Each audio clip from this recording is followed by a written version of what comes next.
Hey guys, off the top rope here on the Off the Mic Sports Network. Haven't done the ratings recently in the NXT Dynamite battle, but this was not a good look for AEW. Good shows that they've had, but it doesn't matter. It doesn't matter. They've so there's no equity. All of the positive vibes have been sucked out of this company, whether it's the dumb Death Riders gimmick, them running people out of companies and whatnot. It's not working.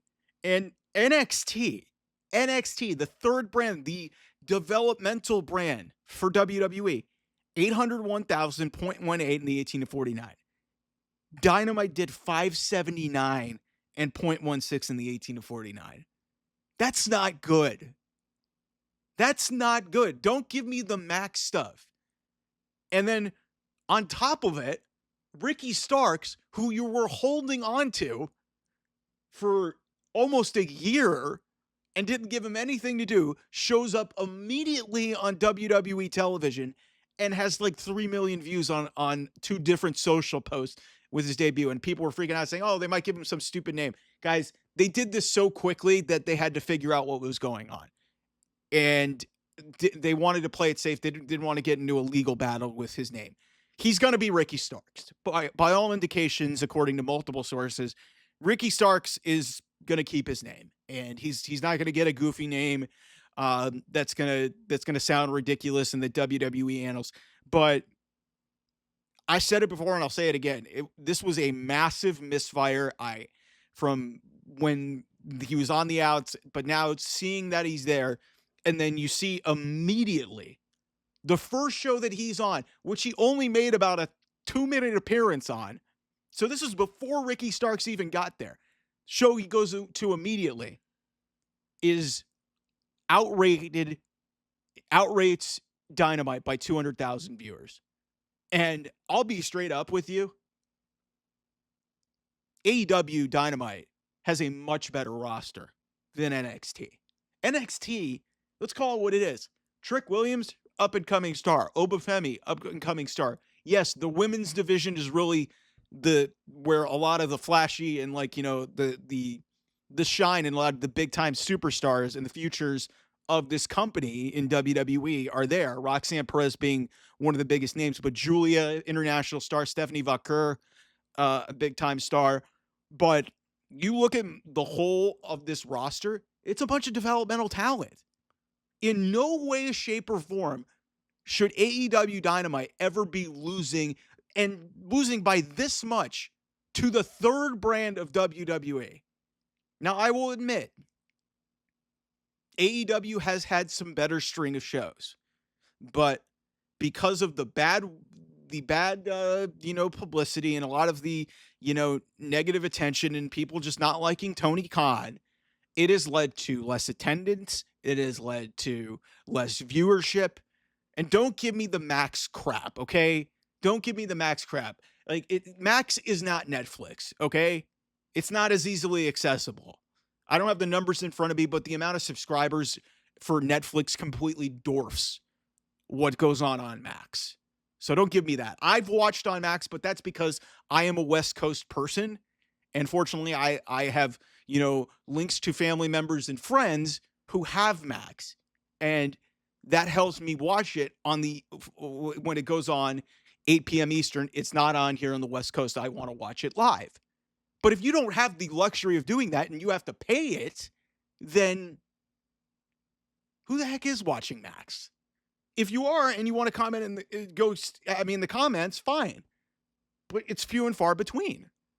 So that's not an excuse. So the question becomes, what can AEW do to change the narrative and change the outlook for them so that this doesn't become like a regular thing? And I told y'all when NXT went to the CW, I told you this was going to happen. I literally predicted this, and I was like, man, NXT, once it goes to the CW, is going to start beating AEW on a regular basis. I didn't think it was going to be by this wide of a margin this quickly. NXT went to CW in October. Here we are. It's February. We're almost at 6 months. And this is not close. And there's no excuse for that. So I said, look, I think that Hangman Adam Page can have something to say about this, but they better do something quickly. Because I'm starting to see people arguing about Harley Cameron potentially, striking while the iron's hot. I don't think they're going to do that because this whole Grand Slam Australia thing's a bad idea. I don't know what the cure is here, but I don't know how you could be an AEW fan at this point in time and look at these numbers and honestly think that you're in a good spot. Because it'd be one thing if, okay, Dynamite's got, close to 1 million viewers like they did a couple years ago, 900,000, and, SmackDown's doing about 1.3, 1.4, 1.5 million. That's fine. Those are your A and B shows. We're talking about NXT here. NXT is a good show, but their key cornerstone performers are, NIL talent.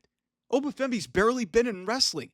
Trick Williams was a college wide receiver years ago. Like, some of these people are talented and like have been in wrestling for a long time, but it's like you've got Mercedes Moné, you've got Will Ospreay, Kenny Omega, Hangman Adam Page, MJF, so many big time, highly paid names. It all comes down to investment.